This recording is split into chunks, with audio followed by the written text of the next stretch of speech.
वसंत कुंज Yamuna apartment की 6ठी मंजिल पर भीषण आग, फ्लैट जलकर खाक। दिल्ली के वसंत कुंज इलाके में स्थित यमुना अपार्टमेंट की हाई राइज बिल्डिंग की 6ठी मंजिल पर आज दोपहर भीषण आग लगने से हड़कंप मच गया। आग इतनी भयावह थी कि उसे काबू में करने के लिए दमकल विभाग की 8 गाड़ियों को मौके पर लगाया गया। राहत की बात यह रही कि इस हादसे में किसी तरह की जनहानि नहीं हुई, लेकिन संबंधित फ्लैट पूरी तरह जलकर खाक हो गया। दमकल विभाग को दोपहर करीब 3:05 बजे आग लगने की सूचना मिली थी। सूचना मिलते ही फायर की 2 गाड़ियां तुरंत मौके पर पहुंची और आग बुझाने का प्रयास शुरू किया गया, लेकिन आग की तीव्रता को देखते हुए अतिरिक्त दमकल गाड़ियों को भी मौके पर बुलाना पड़ा। हाई राइज बिल्डिंग और रिहायशी इलाका होने के कारण फायर कर्मियों को आग पर काबू पाने में काफी मशक्कत करनी पड़ी। मनोज जी, आज कितने बजे की कॉल आपको वसंत कुंज के यमुना अपार्टमेंट की मिली? ये सर यमुना जो अपार्टमेंट की कॉल थी, ये 15:05 यानी 3:05 की कॉल है। कितनी गाड़ियां मौके पे रहीं और किसमें आग थी? ये एक 2+1 बेड है, रूम सॉरी फ्लैट है, और 8 टोटल हमारी गाड़ियां थी यहाँ पे मौके पर। कैजुअलिटी कोई नहीं है, ये लोग था ये। हाँ जी। तो कितने घंटे लगे आप लोगों को आग पे? घंटे को आग पे काबू पाने के लिए ज्यादा 25 मिनट। घर जब बंद था, फ्लैट बंद था, तो आग लगने का क्या कारण लगता है? ये तो देखो जांच का विषय, आप कह नहीं सकते इस विषय में। लेकिन 6ठी फ्लोर पे आग थी तो काफी 6ठी फ्लोर पे दिक्कत हुई होगी। दिक्कत हुई है, फायर सिस्टम जो लगा हुआ था वो चल नहीं रहा है। अच्छा, जो डीडे के द्वारा फायर सिस्टम है वो काम नहीं? हाँ नहीं, वो काम नहीं कर रहा है। ठीक, अपना एक बार नाम बता दीजिए। मेरा नाम मनोज कुमार मेलावत है। दिल्ली पुलिस पर फायरिंग करने वाले आरोपी गिरफ्तार, एनकाउंटर में दबोचे गए 2 कुख्यात बदमाश। दिल्ली के आरके पुरम थाना पुलिस की टीम पर फायरिंग कर भागने वाले कुख्यात बदमाश संजय शर्मा उर्फ दरिंदा और उसके साथी जग्गल उर्फ सोनू को मुठभेड़ के बाद गिरफ्तार कर लिया। यह कार्रवाई बीती रात वेंकटेश्वर मार्ग सेक्टर 3R के पुरम के पास हुई। पुलिस के अनुसार दोनों आरोपी किसी बड़ी वारदात को अंजाम देने की फिराक में घूम रहे थे। आज सुबह करीब 3 बजे 2 डेस्परेट क्रिमिनल्स को थाना आरके पुरम की टीम ने ब्रीफ एक्सचेंज ऑफ फायर के बाद अरेस्ट किया है, जिसमें एक संजय है और दूसरा जुगल अलियास सोनू के नाम से है। इसमें इनको हमें ये इन्फॉर्मेशन मिली थी कि जनवरी और दिसंबर में मल्टीपल केसेस थे, बर्गलरी के, रॉबरी के और थेफ्ट केसेस, जिसके अंदर ये 2 जने कॉन्टिन्यूसली इन्वॉल्व थे। इसमें जो संजय है वो अभी रिसेंटली सितंबर में 2025 के अंदर जेल से रिलीज होके आया था और उसके बाद कॉन्टिन्यूसली इस तरीके के केसेस को अंजाम दे रहा था। तो स्पेशल टीम बनाई गई एसीपी सब डिवीजन बब्बर भान जी द्वारा। उसमें रात को इंटरसेप्ट करा गया और इंफॉर्मेशन मिलने के बाद कि 2 क्रिमिनल डेडली वेपन के साथ घूम रहे हैं क्राइम कमिट करने के लिए। उसमें जो टीम बनी गई उसमें एसएचओ आरके पुरम जो खुद थे, सत्येंद्र गुलिया, और बाकी सारा हमारा स्टाफ इन्वॉल्व था। इसमें इंटेलिजेंस और लोकल जो इंफॉर्मेशन थी उसमें ये पता चला था कि ये दोनों के दोनों ब्रेडेड क्रिमिनल्स हैं और वेपन्स और बाकी सारी चीजें लेके घूमते हैं। तो हमने पूरी तैयारी और प्लानिंग के साथ इस ऑपरेशन को अंजाम दिया। जैसे ही इंटरसेप्ट किया गया और रोकने की कोशिश करी गई, उनको सरेंडर करने के लिए बोला, इमीडिएटली उन्होंने अपने वेपन से फायर करा दोनों ने। इन रिटेलिएशन हमारी साइड से भी फायरिंग हुई, जिसमें जो संजय है उसको इंजरी आई है राइट नी के अंदर और एक केस रजिस्टर कर दिया है अंडर आर्म्स एक्ट और रेलेवेंट सेक्शंस ऑफ बीएनएस के अंदर। इसमें जो बैकग्राउंड है एक्यूज्ड का, जो संजय है, उसके ऊपर 100 से ज्यादा केसेस हैं रजिस्टर्ड, रॉबरी के, बर्गलरी के, थेफ्ट के केसेस हैं और लॉन्ग क्रिमिनल हिस्ट्री है उसकी। और जनरली जो उसका मॉडस ऑपरेंडी होता है उसमें वो लाल मिर्च का पाउडर और जो वेपन है उसको यूज करता है ऐसे सारे केसेस के लिए। 20 से ज्यादा ऐसे केसेस थे जिसमें उसने बर्गलरी कमिट करी और घर के अंदर भी आग लगा दी थी। तो ये एक हार्डन क्रिमिनल था।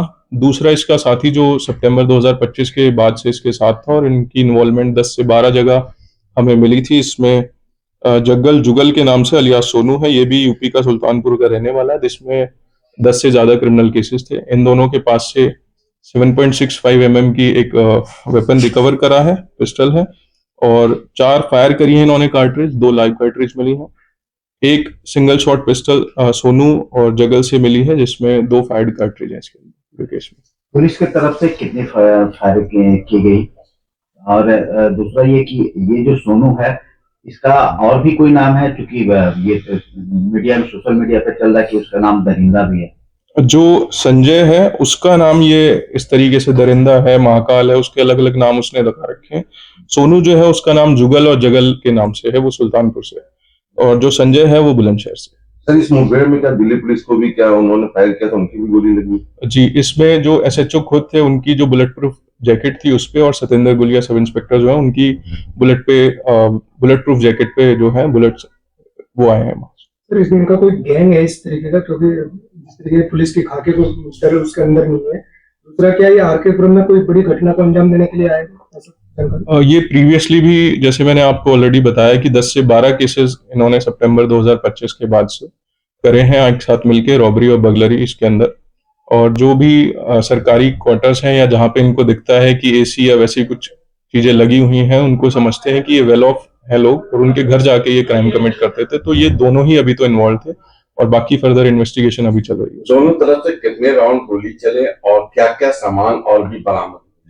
जो ये संजय है इसने 4 राउंड फायर करे थे, और जो इसमें सोनू है इसने 2 राउंड फायर करे थे। बाकी रिटेलिएशन में 1 राउंड जो हमारी तरफ से लगा है वो संजय को लगा है, दरिंदे को, उसकी राइट नी में इंजरी है। और उसमें रिकवरी में एक बैकपैक है जिसके अंदर मल्टीपल टूल्स हैं बर्गलरी कमिट करने के लिए है, एक 7.65 mm की पिस्टल है, और एक सिंगल शॉट पिस्टल रिकवर हुई है इसके अंदर। तो संजय क्या चीज से, पैदल आ रहा था या बाइक से था? बाइक से थे, पैदल थे। अच्छा, पैदल थे। अच्छा, तो पुलिस को पहले से सूचना मिली थी? कि कितने बजे की ये घटना है? सुबह 3 बजे की है। कौन सी जगह है, लोकेशन? वेंकटेश्वरा मार्ग, सेक्टर 3 आरकेपुरम के आसपास। क्या इनके गैंग में और भी मेंबर हैं? नहीं, गैंग के तो अभी ये हमें 2 ही लोगों का पता चला था कि जो कंटिन्यूअसली सितंबर 2025 से इस तरीके की बर्गलरी और थेफ्ट को अंजाम दे रहे थे।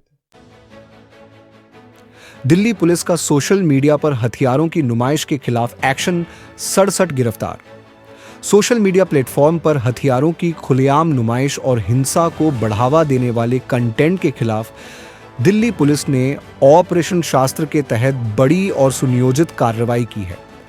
दिल्ली पुलिस की इस विशेष मुहिम के तहत अब तक 61 मुकदमे दर्ज किए गए हैं। 67 वयस्कों को गिरफ्तार किया गया है, जबकि कानून से संघर्षरत 15 नाबालिगों को वैधानिक प्रक्रिया के तहत गया है।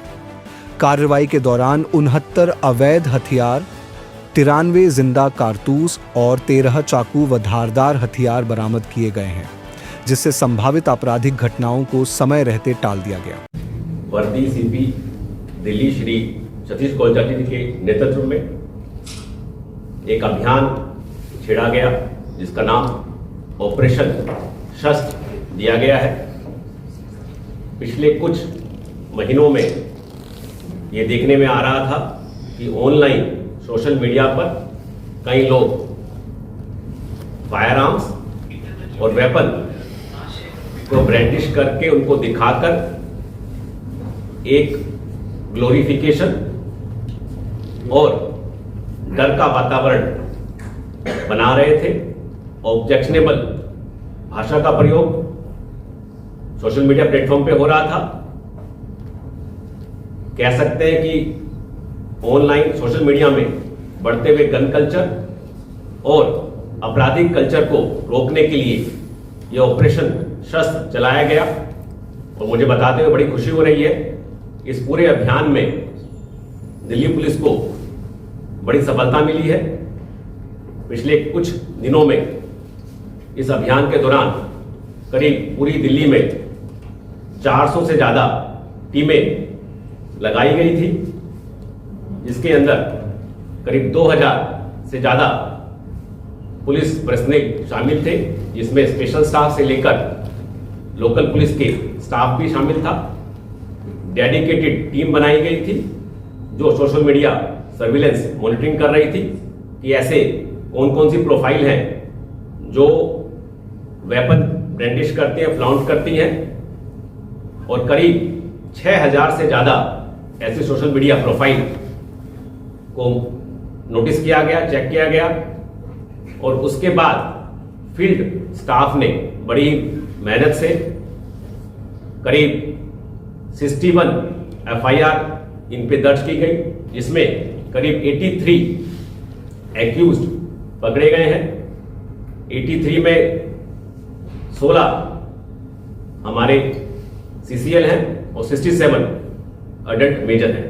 इनके पास से करीबन 82 वेपन्स की बरामदगी हुई है और साथ ही साथ 93 लाइव राउंड और कार्टेजेस बरामद किए गए। यूथ के अंदर ये जब इंटरोगेशन की गई, एग्जामिनेशन किया गया कि किस वजह से ये फ्लाउंट करते हैं, दिखाते हैं, सोशल मीडिया पे पोस्ट करते हैं, तो पाया गया कि बढ़ता हुआ पीयर प्रेशर कहें, सोशल मीडिया वैलिडेशन कहें या अपने आप को बुली करने के लिए, एरिया डोमिनेशन करने के लिए इस प्रकार की ये पोस्ट करते थे। और काफी देखा गया है कि आपस में कई बार एक दूसरे को नीचा दिखाने के लिए और कुछ सॉन्ग्स ऐसे ऐसे आ गए हैं जिसमें कि क्राइम को, गैंगस्टर को थोड़ा ग्लोरीफाई किया गया है। उसके प्रभाव में ये यूथ ब्रांडिश करते हैं और एक डर का वातावरण क्रिएट करते थे। इस पर रोकथाम के लिए एक मेजर कार्रवाई की गई ऑपरेशन शस्त्र के अंदर और इसमें हमारा एक ये ध्येय भी था, लीगल एक्शन के साथ साथ कुछ ऐसे यूथ सीसीएल जो अपनी नासमझी में ये कार्रवाई करते हैं उनको और उनके पेरेंट्स को सेंसिटाइज किया जाए, बताया जाए कि इसका दुष्प्रभाव कितना ज़्यादा है और सोशल मीडिया पर ऐसा डालने से क्या परिणाम हो सकते हैं। तो इसमें इन्फोर्समेंट के साथ साथ काउंसलिंग और प्रिवेंटिव एक्शन भी लिए गए। कुछ प्रोफाइल में हमको टॉय पिस्टल या imagery pistol, not a real fire arm, वो भी मिले, तो उनमें भी हमने उन पेरेंट्स को, उन यूथ को काउंसलिंग की गई है। तो आपके माध्यम से ये सभी से अनुरोध है कि सोशल मीडिया पर ऐसे कोई भी ऑब्जेक्शनेबल भाषा या आर्टिकल्स का प्रयोग ना करें जो गैर कानूनी हो। सोशल मीडिया को एक अच्छे माध्यम के तरह प्रयोग करें, अन्यथा पुलिस को उस पर कार्रवाई करनी पड़ेगी। ये हम सबकी शेयर्ड रिस्पॉन्सिबिलिटी है कि हम सोशल मीडिया का एक रिस्पॉन्सिबल तरीके से प्रयोग करें, उस पर किसी प्रकार का अनैतिक या गैर कानूनी काम के लिए उसको प्रयोग ना करें। ब्यूरो रिपोर्ट, टीम तफ्तीश न्यूज़,